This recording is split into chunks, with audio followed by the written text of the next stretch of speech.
Bonjour les sœurs. Aujourd'hui, nous sommes avec Ephrem Yacoub. Ephrem qui est araméen de Syrie et qui enseigne l'araméen biblique et qui va nous faire découvrir la profondeur et plein de belles choses à travers cette langue. Allons à la découverte ensemble de la parole. Ephrem.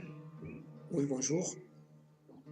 Shlama, la paix de Jésus soit avec vous.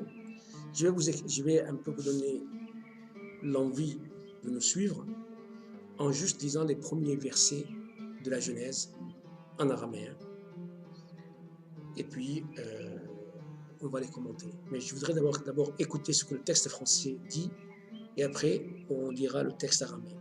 Très bien. Donc, au commencement, Dieu créa... Pardon, excusez-moi, je ne vais pas me tromper. Dieu créa les cieux et la terre. La terre était informe et vide. Il y avait des ténèbres à la surface de l'abîme, et l'Esprit de Dieu se mouvait au-dessus des eaux. Et Dieu a dit, Dieu dit que la lumière soit, et la lumière fut. Dieu vit que la lumière était bonne, et Dieu sépara la lumière d'avec les ténèbres. voilà. Donc, le texte français, il dit qu'au commencement, Dieu créa le ciel et la terre était vide et informe. Moi, je trouve quand même que c'est quand même un peu difficile que Dieu crée quelque chose de vide et d'informe. C'est vrai que c'est étonnant. Alors que Dieu est plein de vie. Texte araméen, le mot été peut se traduire de deux façons. On verra que si on prend l'autre traduction, ça pourra changer beaucoup de choses. Texte araméen dit Brishith, Bra, Alohoïth, Shmayoïth, Argo, War'o Huoto, Uhoshuko, Al-Afaithumu, Ruhed Alohum, Rafawa, Al-Afai Mayo, Imar Aloho, Nahwe Nohro, Wahwe Nohro, Wahwazo Aloho, Nohro Shafir. On retrouve des sonorités, Ephrem, que tout le monde a entendu dans le film de la Passion. Hein. Oui, c'est l'araméen. Donc en fait, Brishith, d'abord Brishith, qui est traduit en français par le commencement, en réalité, ça peut se traduire aussi en lui, dans sa pensée, en Dieu. Tout l'univers est créé en Dieu. Il n'y a rien qui sort de Dieu. Tout est en Dieu. Donc, en Dieu, crée les cieux et la terre. Et la terre fut, par la suite, Tohbo, ça veut dire comme Tohubahu en français. Oui, Tohubahu, oui. Ça vient de l'araméen. D'accord. Un araméen de Tohbo. Tu vois, voilà. Tohubahu. Pas l'araméen, ce que Alors, Tohbo en araméen veut dire désorienté, désordonné. Désorienté de Dieu. Donc, en fait, la terre fut désorientée et désordonnée. Comme elle s'est désorientée de Dieu, elle s'est désordonnée de Dieu. Et le ténébreux, alors non pas les ténèbres, mais le ténébreux couvrait ce désordre. Vous voyez, tout est très bien. C'est très bien. Continuez comme ça. Vous êtes très beau, vous êtes magnifique. Cache la vérité.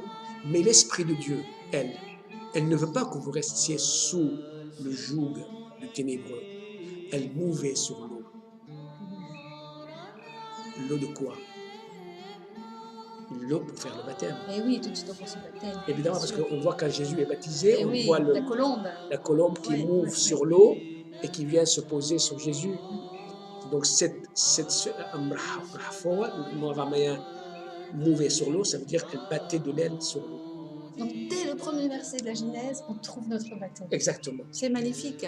Ou Emar Aloho, et Dieu a dit que la lumière soit. Et la lumière fut. Que la lumière, parce que Dieu est lumière. Comment il peut dire que la lumière soit alors que lui-même est lumière? C'est une bonne question. Hein? C'est dans notre vie de tous les jours que la lumière soit, que dans notre baptême, qu'il y ait la lumière qui nous ramène vers Dieu. Et la lumière fut pour nous, grâce au sacrifice de Jésus.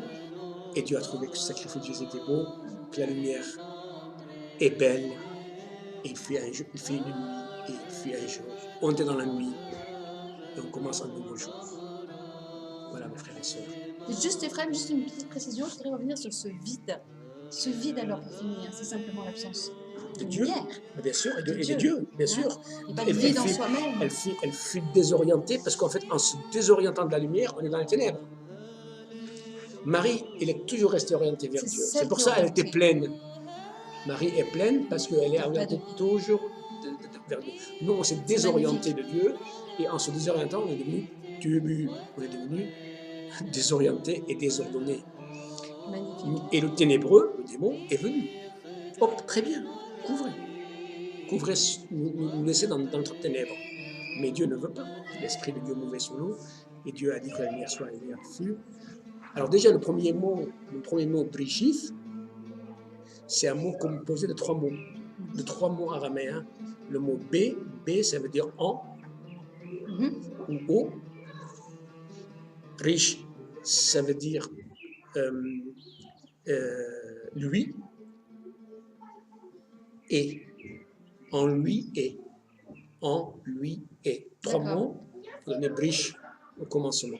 En lui et. La Trinité est là dès le premier mot de la Bible en araméen.